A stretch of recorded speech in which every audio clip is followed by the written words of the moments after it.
Okay, we are live. Good evening, everyone. Welcome to the Oakland Mayor and Council meeting. Today is Wednesday, May 12th, 2021. Roll call.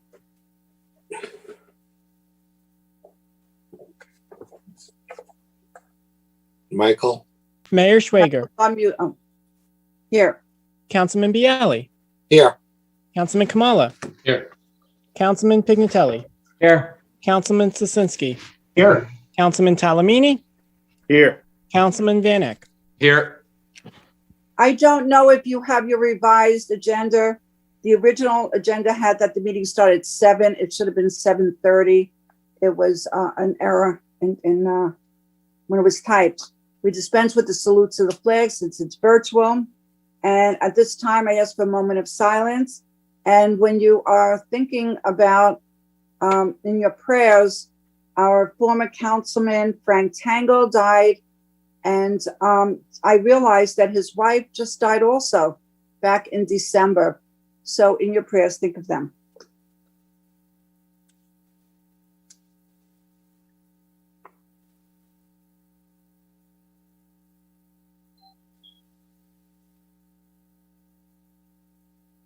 Thank you.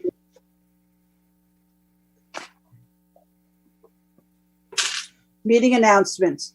This meeting is being held in accordance with the Open Public Meetings Law, duly announced, submitted to the newspaper, and advertised more than 48 hours in advance of the meeting, and notice posted in the municipal building and on the borough website. And we are following the proper protocol from the state for virtual meetings. And my mayor's report for tonight.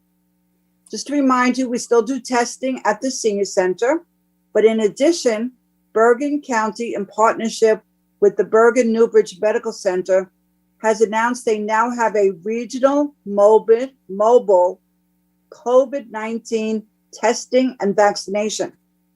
And going forward, Thursday, May 13th at the Riverside County Park, on May 7th, Monday, May 17th at the Garfield Senior Center, Wednesday, May 19th, Ascension Greek Orthodox Church in Fairview, Tuesday, May 25th at the Pascack Brook County Park. Vaccinations for 1 to 4. Walk-ins are welcome, and but they do encourage pre-registration. And you have to bring identification, proof of being a Bergen County resident. And if you have insurance, bring your insurance card. But if you don't have insurance, you still get the vaccination or the testing. Congratulations to the Oakland Braves roller hockey team. They won the North Jersey Youth Roller Hockey Association Championship. And I'm sure Councilman Van Eck will talk about that later.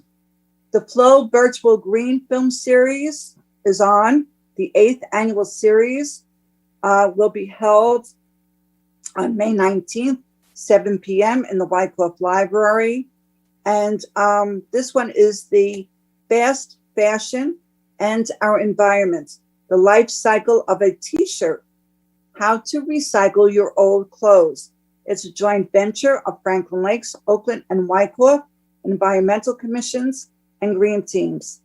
And you can register online at the wyckofflibrary.org or call 201-891-4866. Our own green team is sponsoring a Styrofoam drive on Sunday, May 16th.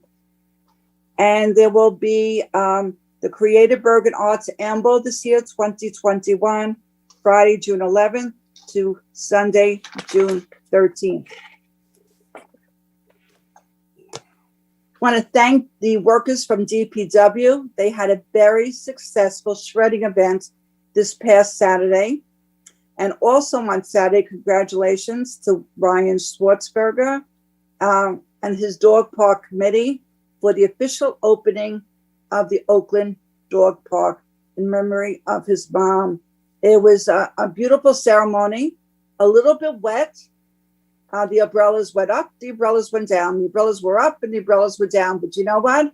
We pulled through, we stayed there. And Chopper and the Public Events Committee came through once again Thank you, Councilman Talamini. For food, they always supply us with food. You can't go hungry when you attend these events because the Public Events Committee takes care of us. I am still looking for residents to volunteer to join the newly formed committee about cannabis. Whether or not we should prohibit all licenses for the sale or cultivation or manufacturing of cannabis. I have a lot of residents who call me that they want to be on the committee. They are pro. I'm looking for people who are against having any licenses for cannabis in Oakland. And I did get some names today. Thank you, Councilman Pignatelli, for the names you forwarded to me, and I will call them each tomorrow. If you'd like to join this ad hoc committee, on the committee will be Councilman Pignatelli, because he is, and he as with his health background and as the liaison to the Board of Health, and Councilman Van Eck on this committee with myself. If you are interested in participating in this committee, it won't last long. It's only going to be a short time. We're going to do some research and investigation. Contact me at mayorschwager@oakland-nj.org. And I have tried this for quite a few years. I thought some of the council people would have come through or volunteered. And, you know, we all have busy lives and you know, you try to do something and you have good intentions, but we're so busy with work. I mean, we all work full time and we volunteer and we are elected officials. So I'm taking the ball by the horn and going for access for all. And I wrote about this in the newsletter, the recent newsletter. And this is the Oakland newsletter. It is unbelievable. Thank you to the Communications Commission and Liz Laurenti, who is unbelievable in terms of how she puts together this newsletter every single month. I mean, and they remind me that when my messages do, thank you, Michael, for doing that, to go in. But so I'm trying to start this access for all. And what gave me the impetus this time is I met a family in Mahwah, and the father is very active in the Mahwah Access for All. And his daughter is disabled. And I met with her and I talked to her, and she was so excited when she told me about all the activities they do in Mahwah. And it won't be a lot of activities. Maybe we'll start with maybe once a quarter, one activity a quarter, and they do an activity every month. And one of the most exciting things she talked about was they go bowling. And she says they go to the Oakland bowling alley, holiday bowls. They have holiday parties, and the Access for All Committee will help organize this. I wrote about this in the newsletter. And as soon as I wrote about it, immediately the next day after the newsletter came out, 2 residents immediately emailed me and said they want to be on this committee. So if you know, and the committee will be for people of individuals who have disability, and it's to enhance the quality of their life. If you are interested in participating, it won't be a lot of work, and it'll just be so meaningful. And why not help those who are less fortunate than we are, in terms of they can't do everyday things that we just take for granted. So it's called Access for All. If you are interested in joining Access for All in Oakland, and we're going to start it up, it's going to be a startup committee. Hopefully then somebody will go forward with it. Contact me at mayorschwager@oakland-nj.org. I would love to have you join me, and it'll be so rewarding. I guarantee it. You will not be upset. You will take the time. It's just going to be a very good experience. And with that, I will entertain a motion to open to the public. So moved. Second. All in favor? Aye. Aye. Michael, Okay, if you wish to provide public comment at tonight's council meeting, please click the raise your hand icon or *9 on a mobile phone. This is agenda only, correct? Yes. According to the bylaws.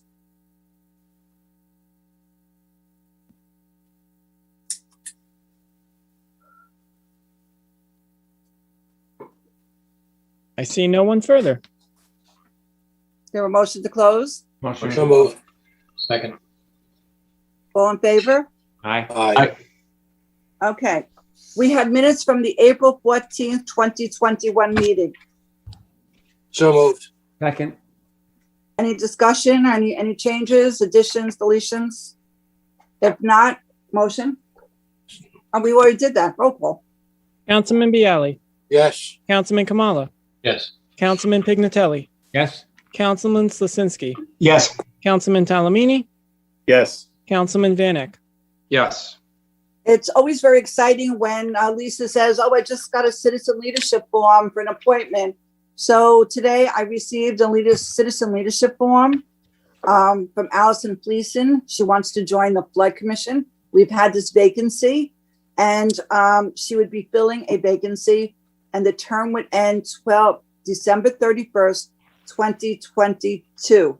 So is there a motion to appoint her? So moved. Second. All in favor? Aye. Aye. Aye. Any opposed? Thank you. So now we should have a full flood commission. We have a raffle license, RL 1396. And this is for the Sports Association of Oakland for June 17th, 2021 raffle, Oakland Recreation Field. And it's to support the 12U Oakland Braves baseball team and offset the cost of going to Cooperstown. Motion? So moved. Second. All in favor? Aye. Aye. Opposed? Second raffle. This is a raffle license 1397, again for the Sports Association of Oakland, Oakland Rec Field, June 17th, 2021. 50% of the cash proceeds, again to support the 12U Oakland Braves baseball team and offset costs of going to Cooperstown. So Motion? moved. Second. All in favor? Aye. Aye. Aye. Any opposed? Raffle license 1403, Sports Association of Oakland, Oakland Rec Field, on June 12th, 2021. 50% of the cash proceeds to support the Oakland Braves 2022 12U travel baseball team. So moved. Second. Motion? We got that? Everybody approved? Okay. We have a public hearing on historic preservation grant application for the Van Allen House interior renovations. Is there a motion to open to the public? So moved. Second. All in favor? Aye. Aye. This is to authorize the grant application, the historic preservation grant. Does anybody anybody in the audience? Okay, if you're a member of the public and you wish to provide public comment on the public hearing on the historic preservation grant application for the Van Allen House, please click the raise your hand icon.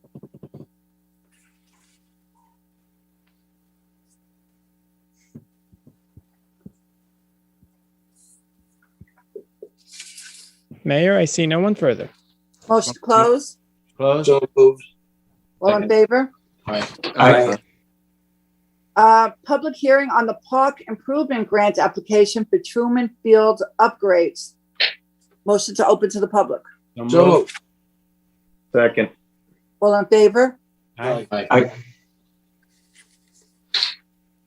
Okay, if you're a member of the public and you wish to provide public comment on the public hearing for the park improvement grant for the Truman Field upgrades, please click the raise your hand icon.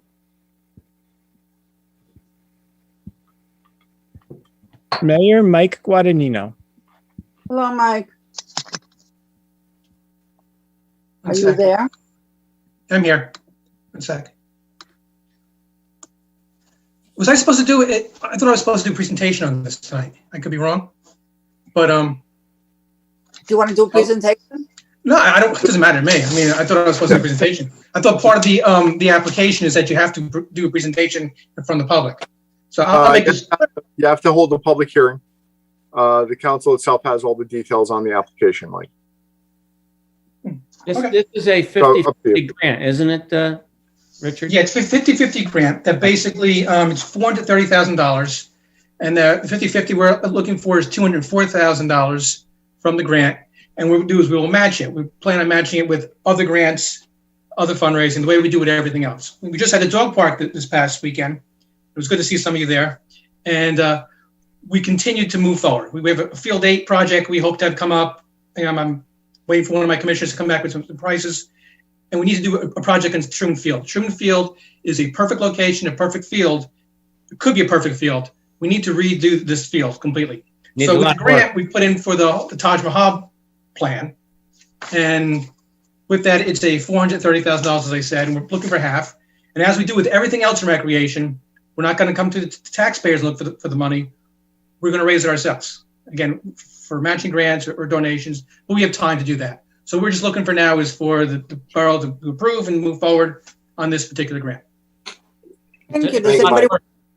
Is it I'm open? sorry? Does anybody want to speak on this? The public? I was saying, I looked at the grant and it's a lot of work that needs to be done. A very aggressive move to really make that park look nice. If that field can be made nice as the rec field, we can then move a lot of stuff off of the rec field and take some of the pressure off the rec field.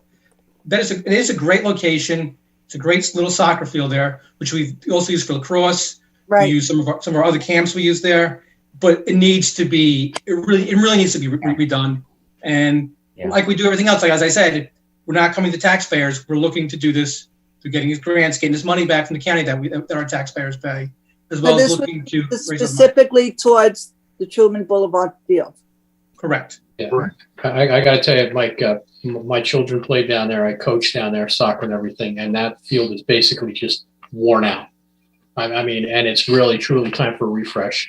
And especially with all the work that the town's been doing with buying out the houses and everything else like that, with the park next to it, it really brings a good focal point for that entire area. So yes, I'm completely in support of that. And a lot of kudos to you, Michael, and your Yeah. commission for raising the money to do this and really just helping recreation program for all the kids in town. Really is great. Thank Congratulations. you. Thank you for your support on this. Yeah. Thank you. So Michael, not Mike, but Michael. Michael, is there anyone from the public who wants to say something on this? Nope, no one further. So is there a motion to close? Motion to So close. moved. Second. All in favor? Aye. Aye. Thanks, Mike. You could stay on, Thank you, Mike. Michael. I'll stay on. I'll stay on. You're in black and white. That done purposely? You can do that? Of course. Technology. I'll come to Pat for that. He'll explain it to me. So now we have resolutions. If there's any you wish to pull out, you'll let me know. But right now, just note that 21-187, adopt a CRS public information program, has to be tabled, pulled off the agenda because it's not ready. So 21-179 is to authorize the grant application for the Historic Preservation Grant for Van Allen House interior renovations. And it is for public interest in obtaining a grant of $87,500 from the trust fund for the Van Allen House interior renovation phase 2 project. And this will take effect immediately. It is the amount is this year's deadline established. The event of a trust fund award may be less than the grant amount requested above. The application has or will secure the balance of funding necessary to complete the project. 21-180, authorize the grant application, Bergen County Park Improvement Grant for the Truman Fields upgrades. And it is a matching grant and to nonprofit organizations for assistance in the development or redevelopment of outdoor municipal recreation facilities. the borough has an interest in obtaining a matching grant of $204,369 from the county trust fund. And the application deadline is May 14th, 2021. In the event that the trust fund award is less than the grant amount requested, the borough will secure the balance of the funding necessary to complete the project or modify the project as necessary. The mayor and council is committed to providing a dollar-for-dollar cash match for the project, and that only those park improvements identified and approved in the project application, in the trust fund contract, or other documentation will be considered eligible for reimbursement. And this resolution shall take place immediately, in effect immediately. 21-181 is authorized the grant application for the DLGS can't speak tonight. DLGS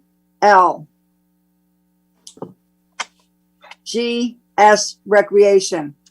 And it is for $65,630 to carry out a project for the Great Oak Park Band Shell. And I had a question earlier because I had asked Mr. Kunz about, there is money towards the band shell that we received through John Bialy. He was able to get us money from Visions Bank. So, but it's not in here. Do we have to amend that? No, Mayor, we're not going to amend the grant amount that we're asking for from DLGS. We will note the fact that we have that $10,000 commitment from Visions, however, in the grant application itself.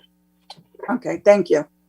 Resolution 21-182 is to authorize the Municipal Alliance Grant Application FY 2022 and the application grant for the fiscal year of 2022 in the amount of DETA $4,507.18, cash match $1,126.80, and in kind $3,380.39. Resolution 21-183 is to award contract for the library HVAC units to D&B Service Group in Bloomfield, New Jersey. And it's through the Omnia Partners National Purchasing Co-op. The services require the amount of $125,000. And our CFO has certified that the funds are available for this. 21-184 is to authorize title work for the Leonard B. Lane Phase 2 floodplain acquisitions by First American Title Insurance Company, 50 Millstone Road, Building 200, Suite 150 in East Windsor, New Jersey. For 18 Leonard B. Lane, 19 Leonard B. Lane, 20 Leonard B. Lane, 21 Leonard B. Lane, and 22 Leonard B. Lane. And the amount not to exceed $6,850. Resolution 21-185 is authorized survey work for the Leonard B. Lane Phase 3 floodplain acquisition, not to exceed $8,165 to Casey and Keller Inc., Millburn, New Jersey, for 18 Leonard B. Lane, 19 Leonard B. Lane, 20 Leonard B. Lane, 21 Leonard B. Lane, and 22 Leonard B. Lane. Resolution 21-186 authorized preliminary assessment reports for the Leonard B. Lane Phase 3 flood acquisitions to Penn's Trail Environmental LLC in Hatfield, Pennsylvania, for 18 Leonard B. Lane, 19 Leonard B. Lane, 20 Leonard B. Lane, 21 Leonard B. Lane, and 22 Leonard B. Lane, and not to exceed $3,105. Authorized grant application for the tennis court resurfacing. And this is through the Brotherton Foundation for a grant in the amount of $30,000 for resurfacing the tennis courts in the recreation complex. 21-189 is to authorize Boswell Construction inspection for sewer plant decommissioning project. The proposal is dated by May 7th, 2021 from Boswell Engineering for $456, not to exceed $456,000. And it is the award of the contract is professional services, so no public bidding. And the CFO has certified that funds are available. Is there any you wish to pull out? If not, motion for consent agenda. So moved. Second. Discussion? Roll call. Councilman Bialy, Yes. Councilman Kamala, Yes. Councilman Pignatelli, Yes. Councilman Slasinski, Yes. Councilman Talamini, Yes. Councilman Van Eck. Yes. So ordinance, this is an introduction. 21 Code 830 to regulate small cell wireless facilities within the municipal right of way. Is there a motion to introduce? So moved. Second. Roll call. Councilman Bialy, Yes. Councilman Kamala, Yes. Councilman Pignatelli, Councilman Pignatelli, I'm sorry, my computer froze. I don't know what you said before, Councilman Pignatelli. roll To call. introduce the ordinance on the cell phone. Okay, this is just for introduction. Yes. Yes. Councilman Slasinski, Yes. Councilman Talamini, Yes. Councilman Van Eck. Yes. And the final hearing, May 28th. 26, Mike. Sorry. No, if we could put that off till June, because that ordinance has to go to the planning board because it amends zoning regulations too. so it has to be after the second Thursday in June, so it has to be the 4th. Has to be the second meeting in June. Oh, unless they did it overnight, but that we didn't, it's too soon. We could just make it June 23rd to be safe. Okay. All right, work session. Breweries, breweries,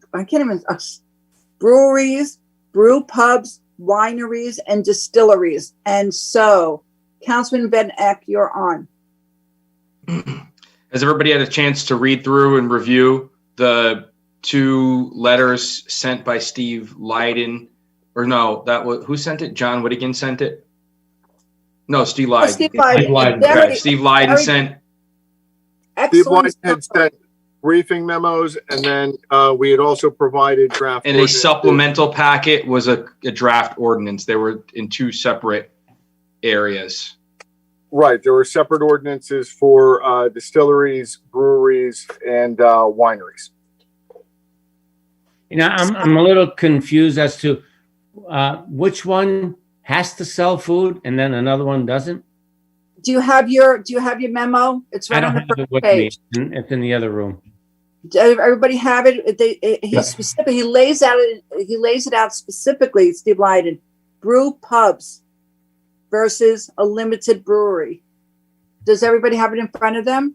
Yes. So a brew pub it's a restaurant that would have do brewing as well. And then a limited brewery would not be able to, but could have a limited number of events. That was the one that there was just here. I just pulled it up. 25 special events, 52 private parties, 25 social affairs.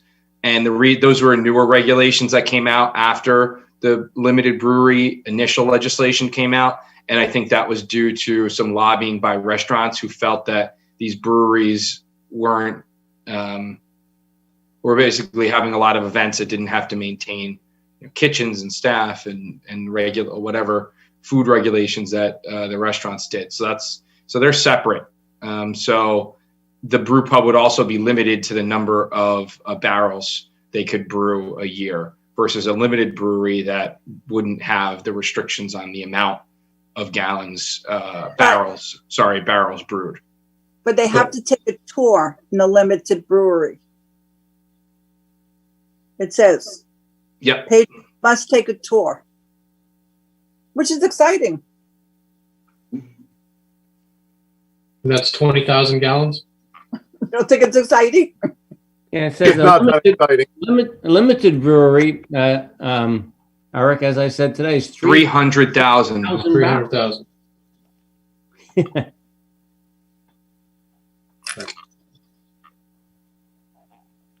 That's a lot of malt.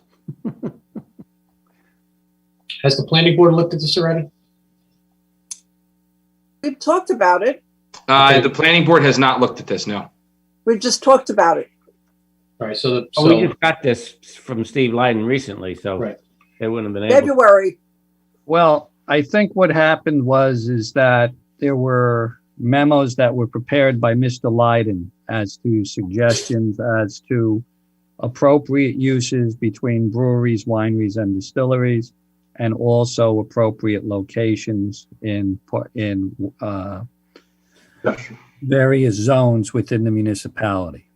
So what Mr. Lyden has done is he's prepared draft ordinances consistent with his memos for consideration by the governing body. The governing body is happy with those ordinances. They would be listed for introduction and then referred to the planning board for review and recommendation. So you'll see like wineries would be in the industrial zone, breweries, distilleries, in the form that Steve Lyden suggested would be permitted in the business districts. Yep. So that's what you have. all right, so if you, just so I'm clear, this has come through us first, and then it's going to go down to the planning board. There's been no discussion with the planning board concerning this issue at this point, correct? I can't correct. answer that, Councilman, but I don't know. I mean, No, We discussed it. Planning we board talked discussed it a about lot last year. And enlighten us on what the conversation was all about. It was the same thing like with marijuana, which the council disagreed with. There was unanimous support for this on the planning board for the breweries. Yes. So this is something that last year, when I was the liaison of the planning board, we discussed at a few meetings, and there was a lot of excitement about it, and that's what began this process. I believe it was the end of the year. So when I transitioned off, I don't know if there's been more discussion on the planning board since then. You know, it's been so difficult with Zoom. Yeah. When we were really discussing this, a lot was in person, and so it was much easier. But you got wide support for this, Councilman. When you brought this up, and it was ongoing. It wasn't just a one time. We talked about it at one meeting. It was an ongoing idea, and they were very supportive. And the feeling was for limited breweries and the distilling would be for industrial zones, and something like brew pubs would be for the CBD1, I believe, to go back, the CBD1 and 2 zones. And then wineries, there would be an acreage requirement. 3 acres. So how many licenses how many establishments are we looking to allow? It would be nice to start with one. I mean, I'm just looking for an order of magnitude. I mean, is this something where the state will, if you just go back to the state, is there a certain amount of licenses per municipality, or can you just keep going back and for more and more? How does this work I am not aware of any limitations on the licenses except for the limitation on the amount of product and how sales are conducted. So, I mean, down in Cape May County, there's probably a brewery every 3-4 miles. Okay. And a lot of organizations have their meetings at the breweries. You know, limited breweries can host special events, private parties, and social affairs. Mm-hmm. Yeah, but the state had to come in and regulate that. That's why we have the But limit. you have to take a tour, huh? Absolutely. Well, I think it's a terrific idea, especially if it has an opportunity to revitalize some business up in the industrial park or even downtown or West Oakland. I see no downside to this. So at this point, then, if we introduce an ordinance at the next meeting, then it goes to the planning board. Just in the industrial zone, there's a lot of schools there. I mean, how does this affect? Reed Academy is there. Yeah. Yes, I would think, and I'm just thinking out loud, that the use of these breweries would be during hours when school's not in session, for example, weekends and nighttime. I don't know of anybody, unless they have luncheons at these places. You don't, Yeah. I mean, and just off the, I mean, you know, there's the New Jersey Sports House, which is, you know, that's an operation all day, and that's true. young people. That's young people. I tell you the truth, I wouldn't mind if the group hub was next. I spend enough time at the sports house. So you drop off your children and then go. But we the might have industrial to. park is big enough, so if there's land. Yeah. Just something to think about. Yeah, The Sikh church. And I'm sure the planning board will identify the areas and everything else like that where they could potentially be put anyway, so. the plenary winery might be a bit of a stretch. stretch, being you need at least 3 acres. I don't know if we have a continuous 3 acres, except for the development up on the south side of town. They could use that mountain. Well, I think at the end of the day, we send it back to the planning board, let them identify what kind of facility can go where, and we'll have a better sense and go from there. what I forgot, Brian. So do we have to Just another, the ordinance before we send it to the planning board? I'm sorry, Grant, go ahead. no, just because we did discuss distillery and brew pub, but I did not see the draft ordinances on distillery, just winery and limited breweries. I think the distillery came out today, Grant. I may have missed it. Probably yesterday.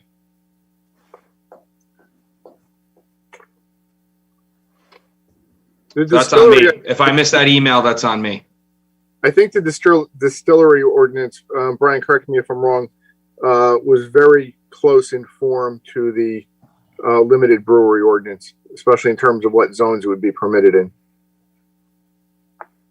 No, you're correct. It's very close to the brewery form because there's a limited amount of product that could be sold and the type of food products. It's more snacks than anything else. But in response to the mayor's questions, there are two options here. This ordinance could be introduced and referred, or let me rephrase that. These ordinances could be introduced and referred to the planning board. Alternatively, without introducing the ordinances, same could be referred to the planning board for review and recommendation to the governing body. And if the governing body introduces the ordinance in the form as recommended by the planning board, we do not have to refer it again to them. That's a good idea. That is an option.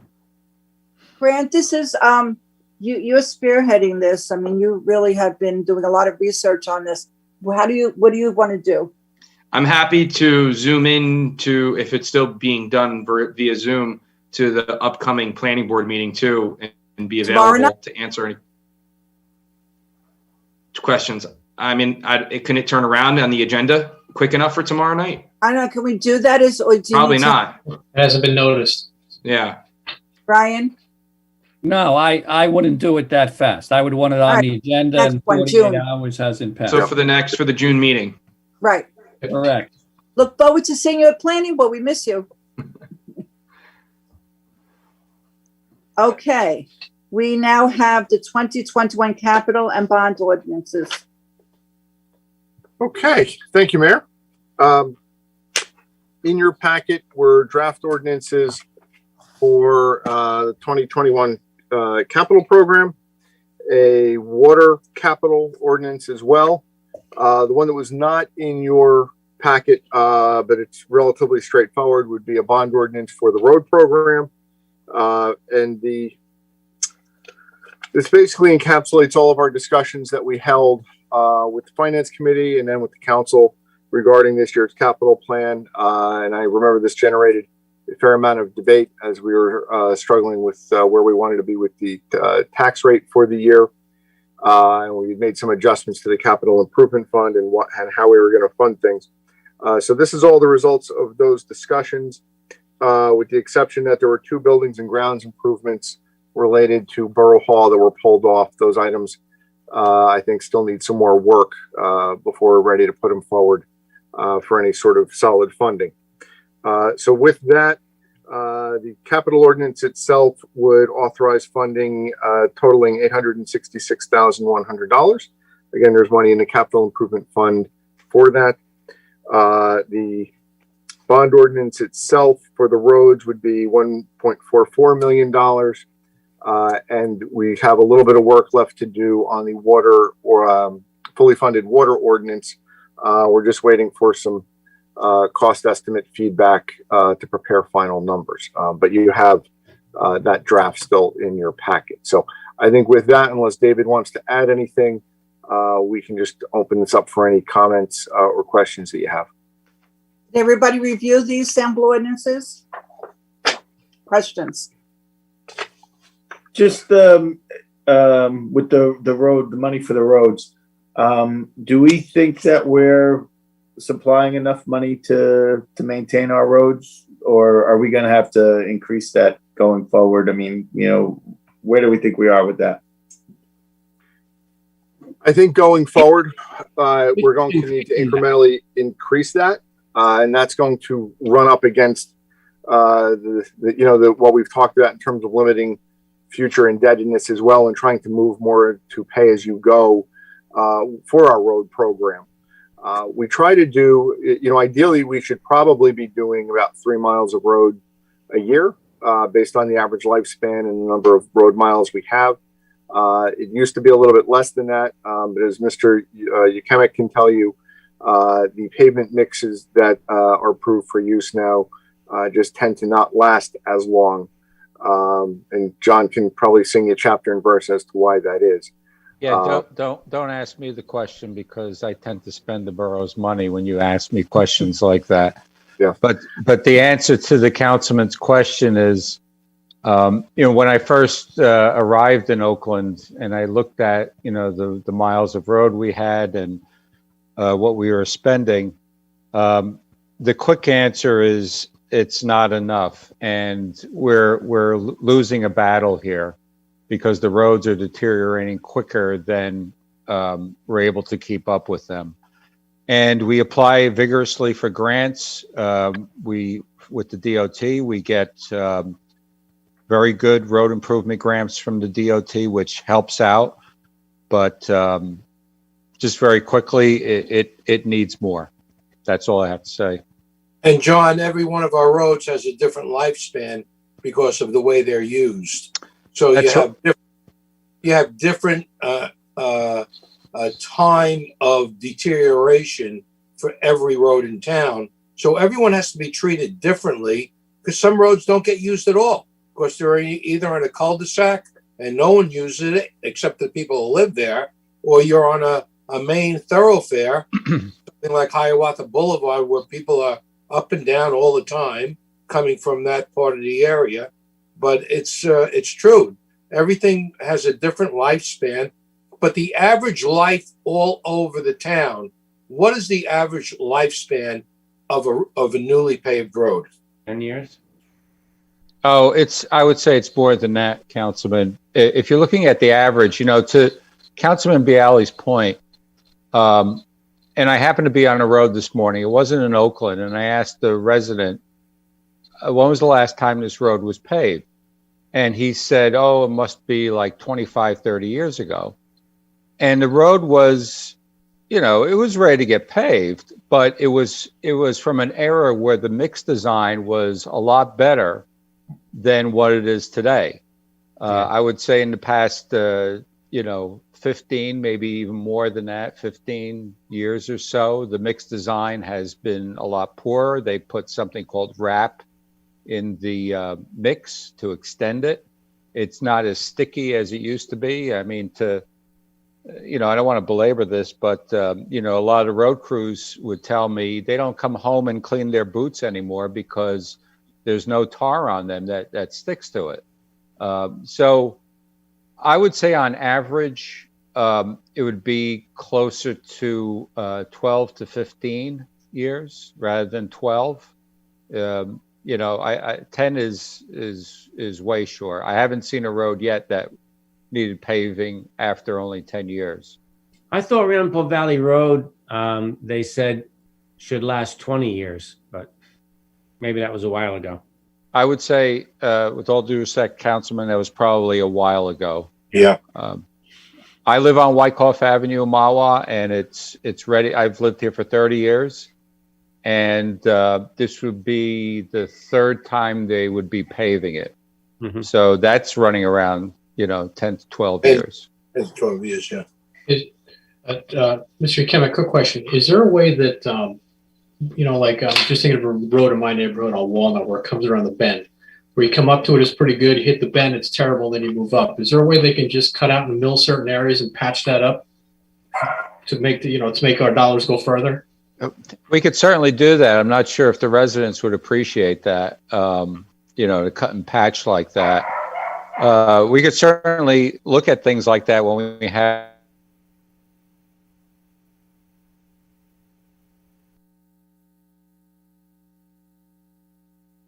our, we could try to come up with, we're doing some crack sealing on 2 particular roads this year, and those roads were paved quite a while ago. I'm going to say they were done with that better mix design. So rather than milling and paving those roads, we're just going to fill it with cracks, and that will extend the life of them. So, those are the things that we're doing on the older roads. We're not that have the better mix design. We're working with them rather than the milling and paving. The bad roads that have the bad mix design are the ones that are just disintegrating.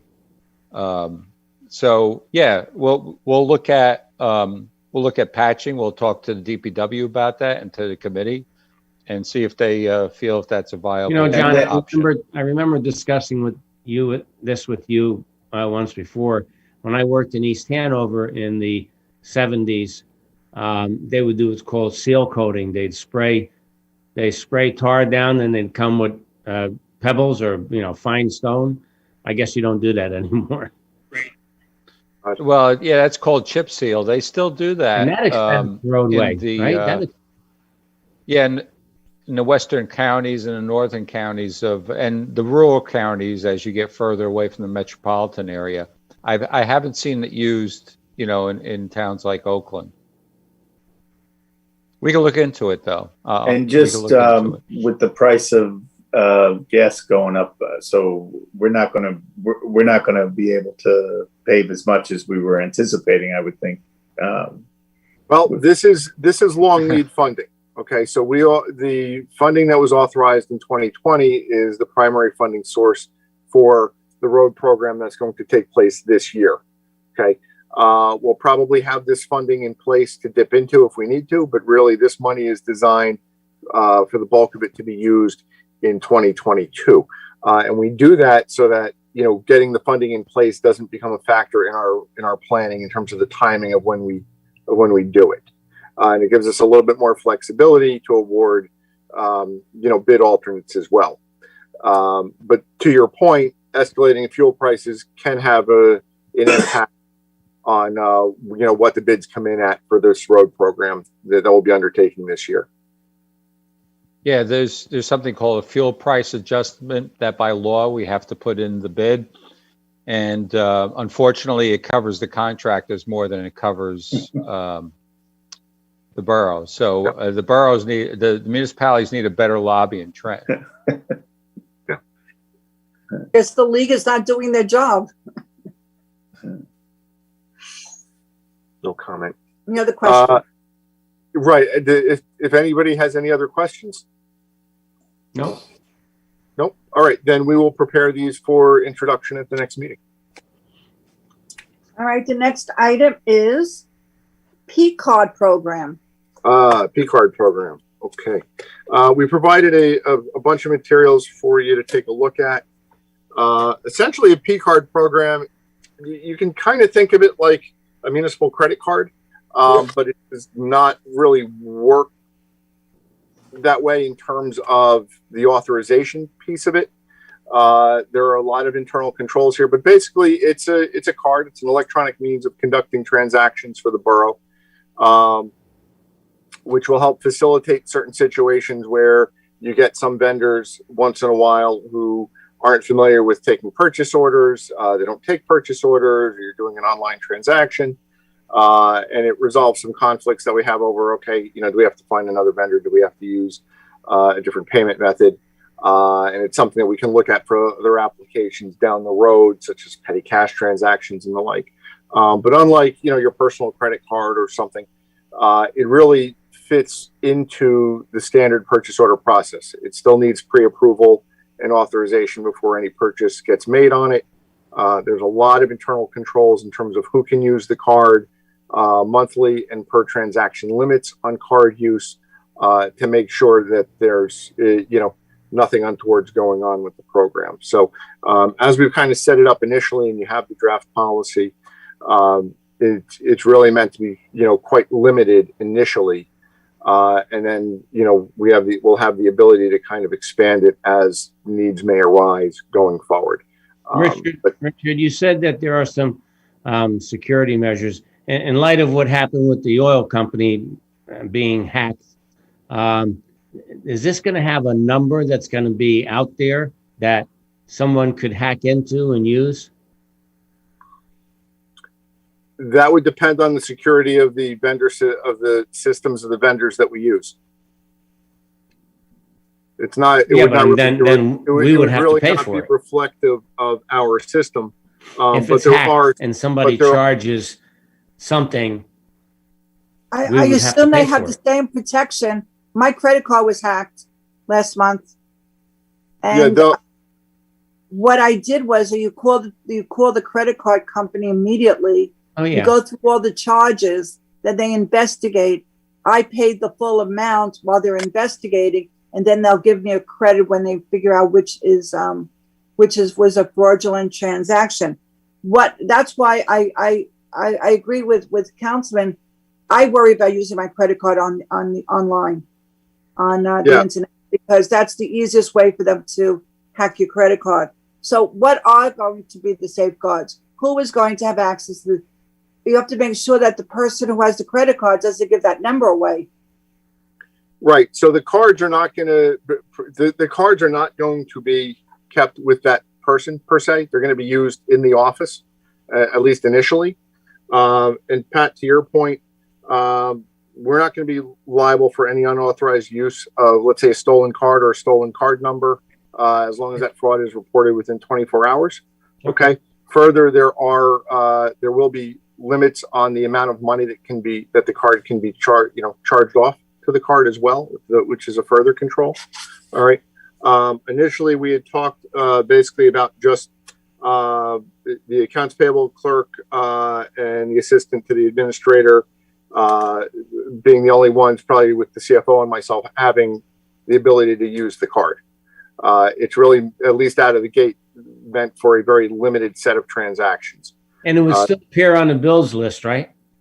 Oh, absolutely. And it'll require pre-approval. So let's say for example, the OCC wants to buy some widgets, and they ask Mike, hey, can you get some quotes and place an order for 100 widgets for us? And the low vendor, the low quote doesn't take purchase orders, right? So we could use this card to facilitate the transaction. But that purchase requisition is going to need to be staged and approved, just like it would if they were taking a PO. So those same internal controls will be in place on the purchasing side, and there will also be, separate set of internal controls on the payment side as well. All right, this is not going to be a case where, hey, Mike, here's a card, you can spend up to $5,000 a month, keep it in your wallet, don't lose it. That's not the way this works at all. Okay, thank you. Thank you. Is this something I remember? Public events always had issues with Oriental trading. Would this help that issue? I think the issue with Oriental Trading was that they didn't ever wanted to provide a BRC, a business registration certificate. They did take POs, but Russell, that's another good point. The sort of vendors that the Public Events Committee may want to transact business with to get party supplies or things for their events may not routinely deal with government entities. So that would be another potential use for a P card. I've read through the document, Mr. Coons. So how are we talking about one card per department head? Are we talking a couple of the town? How do you see this rolling out? Right now, it'll probably be 1 or 2 cards, and that's it. And as we evaluate the program, we make sure it's working well. We identify perhaps some other situations where it may be beneficial to use it. We would have the ability to expand it, but we're going to roll it out slowly and make sure that all the safeguards are working appropriately and take it from there. So you're basically just starting with a couple cards under your control, and you'll be able to watch everything and make sure things go. Okay. Yep. Have you talked to other towns that have used this? In the past, I have. Some towns like it. They find it convenient. Others, found the implementation and running of it a little daunting. I think it's becoming more widely accepted as the volume of online transactions increases. It's gaining some popularity. As long as you or Mr. Young don't have any concerns, I'm pretty comfortable with it. No, I mean, it's really robust in terms of the amount of controls. And I think David's on here. If he has anything to add, David, feel free. And Richard, this is different than what Public Events does, right, Russ? Public Events has, I guess, credit at ShopRite. Is that what they do? A card? How do they do that? It's not. So what we do with ShopRite, whether it be for public events or the senior center, right? We set up a blanket purchase order with them at the beginning of the year. All right. Oh. You're pre-authorized to spend X dollars, $1,000 for, whatever you need to get from ShopRite. And then we get a monthly bill. On the purchasing side, no different than issuing a contract to the borough attorney, and he submits monthly bills. All right. And so those come in, they're paid on voucher and processed through. That's the way it works with ShopRite. Okay. So anybody have any more questions on this? No, it's amazing how many suppliers have never done business with government agencies. And Rich will understand this. They'll say, before we put the order in, you have to send us 10% down payment. And we just don't do that. Right. We don't do that. We don't do that. But it's amazing how many, they don't even realize that government agencies don't do that. Right. You pay for what you get when you get it. So it's outside of, let's say, league seminars and the like. That's kind of a cardinal rule of public purchasing. So exactly. Does anybody have a problem with it? No. All as right. long as the controls are in place.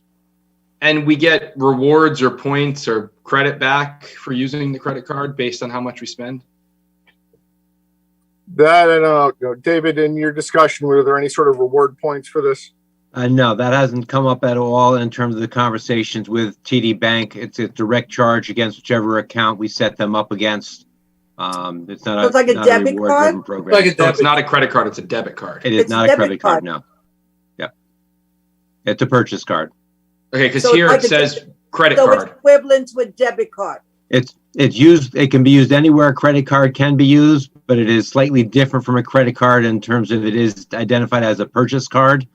So you can put different limits on it and it works differently than a credit card. So it's somewhere in between a debit and a credit card. But it's accepted any place a credit card is. Oh, okay. All right. All right. Next item. In-person meetings. Yep. We've been discussing. Yes, let's do it. I think we're ready. We've talked about this. I've talked to Richard about it. I'm still not ready to go downstairs in council chambers, but I would like to go into the senior center at first, where we could have open windows and we could really spread out. What's everybody's thoughts on this? I would honestly, personally, I'd be fine going back to council chambers. Yeah, me too. I'm good with council chambers. Well, is everybody vaccinated? I think that's an important question. Yes, I am. I am. Is anyone on the council that's not vaccinated? I'm not, I'll admit it, but that's, it's a personal medical thing. Yeah, I think would we require that? Would someone require that? No, I'm just thinking that if everyone was vaccinated, there should be less of a It'd be concern. much easier to make that decision. Yeah. Right. I'm not I, saying you should or shouldn't. I'm just saying. Right. I mean, even if you're vaccinated, I don't know anybody heard, but 3 of the Yankee coaches, all vaccinated, were tested positive. Yeah. can I interject something here? Yeah, I that's think why you're here. I think your focus may be on yourselves, but you're conducting a meeting for the benefit of the public. So how many members of the public can attend in council chambers? And if there is an overflow, what happens to those members and how do they participate? Based upon the current guidelines, you still have a mask requirement and a 6-foot separation. So if I'm following the executive orders, how many members of the public can attend in council chambers? Who monitors the admission to council chambers? And if there are more members of the public than the council chambers can handle, what do we do? Well, I can see one method would be if we're allowed 12 people from the public, we only set out 12 chairs. I mean, What if 20 people? But I don't think that's what attend Brian's saying. What if Brian's, 20 people Correct. want to attend your meeting and participate? Aren't we going to keep I a was gonna Zoom get to that. or As soon as online someone gets up, component? then you could let one more person in the room. I Have was to be a talking to vacant the chair. councilwoman from Norwood. I think also Ramsey does this. The council is in person and the meeting is on Zoom. Yeah, that's what I said We to. do that in four- Eric. But how do we separate each other at the council chambers? You You could, can't. Unless you use the whole chamber. So we had looked at a plan back in, Has it, the layout, it was in your packet. well, we provided the layout for the senior center, because that was the layout we had on hand that would show what an in-person meeting would look like socially distanced, which is still required. We haven't done that with the council chambers. What we'd looked at in the fall for council chambers was doing a Zoom setup, because you really can't socially distance there for the council and really accommodate more than 1 or 2 members of the public. So we were looking at doing just that, of having a Zoom feed where there would, just kind of be a static image of the whole council around a set of tables. And Brian, correct me if I'm wrong, though. I thought the DLGS guidance was that sort of setup should be avoided as a sole means, that the public would have to attend in some, or be permitted to attend in some appreciable way. I think if we were to do it in the council chambers, it would better facilitate Zoom than doing it in the senior center. We could get some number of people in the audience area, socially distanced, but I don't have a count for you on that right now. We'd have to go down and measure. Council could sit at the dais, but because we wouldn't be socially distancing, we would probably have to get, Lexan dividers for everybody, and still wear masks during the meeting. So that's what it would look like right now, if we were to want to do it that way. Now, if we were to do that at the senior center, explain the difference on how you see how the seating and masks and everything else like that. Well, at the senior center, we can socially distance, meaning the council professionals can socially distance. It takes up a good portion of the room, and that serves to limit the number of public that can attend a little bit. It has about 15. Our thought was that under that setup, we could still record and broadcast the meeting on YouTube. Michael could be at the back of the room facilitating that. I'm not sure that we had figured out a way to really do a Zoom in that sort of facility and that sort of setup. It was much easier because of the AV system in the council chambers to do a Zoom and have a Zoom meeting work well, because you have the big screens there to be able to interact with people that would address you during public comment and the like. Yeah, that sounds, I don't know, to me, that sounds better, to be able to keep, if the public would be on Zoom or limited public, or say we had someone coming in from a department who wanted to talk to us about something or give a presentation, they could do that in council chambers. But public comment, and when we open to the public beginning and the end of the meeting, or depending on what we're working on, we could have through Zoom. Then there is no limit of how many. Except how do we separate each other in council chambers? It's very closely knit, very tight. You would need as of the way the guidelines stand right now, you would need dividers between each of the seats. But if we're inoculated, is that still the same? That's still the same. Doesn't change. So it makes no sense. Right. What's the point of getting vaccinated if you still have to do all these ridiculous things? So That's another debate. Yeah. So let me just throw this out there then. Let's say we were to start at the senior center and we made this work.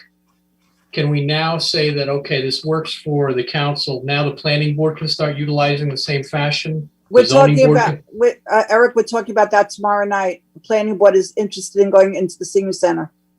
Right, but I'm just saying, if we do this, I mean, we can kind of really set the stage going forward and just layer all the other organizations on top until we can get to the point where we can go back to chambers. Well, we've met in the senior center, we've met in the library, and the planning board tomorrow night is very seriously talking about for the June meeting going into the senior center, especially with the planning board when they make all these presentations. It's very difficult on Zoom. So The question is, how does everybody feel about going into the senior center, going into the council chambers, or giving Richard and Michael some more time to set up and give us all the pros and cons of moving into in person? And I mean, if the senior center is better, so would we need to wear masks if we were at the senior center? Yes. With the way the guidance is right now, yes. Now, I'm hopeful that by the fall that they're revising that. But right now, those are the guidelines. That's what we're supposed to abide by. Except I see meetings where when they're talking, they take off their mask. I mean, when I'm with the clients in my conference room, I pull the mask out from my, I have the mask and I've been vaccinated. I take their temperature when they come into my law office. My clients who come in have been vaccinated, but I pull the mask out a little bit from my mouth because I can't talk with the mask on my mouth. And glasses. I mean, I wear glasses sometimes. Oh, they The mask fog up. and the Forget about glasses. that. Fog right up. It's They really fog. bad. So Mr. Kuhn, just a question. Obviously, the governor is going to be providing new guidance again this week. And it's kind of a moving target. Does it make sense, perhaps, if council agrees we shoot for the first week of June, and that gives us one more meeting on Zoom? Hopefully, the restrictions will be relaxed a little more, and we can be in a position to move forward. I think we should talk again at the next meeting and wait to see what's coming out next week. A lot's coming out next week in the state. The schools are opening up next week. Schools are See open how that full time. goes. Yeah. So I Yeah, think if you want, let's just see what develops over the next week or two. If the state's hinting at some major announcements, let's look at what those are. And Mr. Coons, if the next meeting, you'd have no problem pulling together everything we had to for the first meeting of June if we had to, right? It shouldn't be a big heavy lift here. No, I mean, to Brian's point, we would need to, and Brian, maybe this is the solution, that if there is a capacity crowd and we're still doing Zoom, we don't have to provide that overflow. People can just then go and watch on Zoom. Is that something that meets the requirements to do it that way? I'm saying yes, because, my main concern is the ability of the public to participate. And we can't use the facility as a reason that a member of the public can't participate. So if the facility is insufficient, do we have an overflow room? Or if the facility is insufficient, can that member of the public also participate via Zoom? I mean, what are we like? What is the minimal amount of participation? Because I've said it before. When we met normally, we had fire restrictions, we could only have, I'll say 100 people in the council chambers. And if we had 101, that person had to wait to come in or go home. And that's not appropriate, because when we had meetings in Oakland in the 80s and there were overflow crowds for development, the meeting regarding those issues was suspended and we went to a different location to accommodate the public. So you have to anticipate the ability for the public to participate. If 100 people come to a planning board hearing and you can only fit 30 in there, you need a new venue. So based on what Brian, we should not rush into this. No. We readdress this. I mean, honestly, based on that core point that Brian's making, that's why, to me, it makes the most sense to be in council chambers, because of what was described to us, which is the TV, the AV setup, the new control room. Woohoo! It's amazing that, hi, Ryan, you're broadcasting. I just signed the check today. Yeah. So, I mean, if we have to put up plexiglass, so be it. I mean, everywhere has it now. And then we just do it in council chambers. And I'm fully comfortable with that. And then we don't have the limit. The public still has the full access that they need. And at least we're back meeting in person and we're still allowing for the Zoom component. I agree. I think we should, I'm still not comfortable in council chambers yet. So, and what happens if some of us don't want to go into council chambers? I'm not comfortable in council chambers either. I'll do the senior center. So Well, then I think we have to figure out how talk to about Zoom. the next Then meeting. we have to figure out how to Zoom from from the senior center. And I don't think that's a heavy lift either. We just have to, you get an AV guy there and figure it out. That's what we have to do. Just get a big monitor and a camera's finished. We can do it. I mean, if I have to put my own laptop in front of me at the senior center, that's what I'll do. Okay, thank you. All right, so we'll talk about this again at the next meeting. All right, we'll do some more. Talk about the. We'll do some more evaluating of both facilities. I do just want to let you know, the HVAC system in the courtroom does have the MERV 13 filters, which filter out the virus particles, and it does have a UV disinfection system on it as well. I mean, I know that there's no windows, and that may be of concern, but I did just want to make everybody aware that the courtroom was one of the areas where we had upgraded the air handling system. That's right. I was going to say that, and I'm glad you mentioned it because I forgot about that, and then I meant to bring that up tonight. So thank you, Rich. However, that's the safest place there is. Unless we have unanimous support of everyone wanting to go wherever we go, we can't do it. Right? Why not? Why does that mean? We vote on everything else. Right. And listen, I'm not trying to make anybody uncomfortable, but we vote on everything. I'm not comfortable. I thought we brought that up a long time ago. I understand that too. I'm not comfortable having Zoom meetings where I don't like it either. And having executive sessions with us, and anyone could walk in, anyone could be in my room listening to our executive session. I'm not comfortable with that, but we have to, as a society, we have to step forward. It's easy to say I'm not comfortable, but we have to. Me personally, someone gets sick. I hope someone gets sick too. Me personally, I would go back to the meetings as they were. I would sit next to all of you. I would hug and kiss every one of you, and sit at the dais and have the meetings.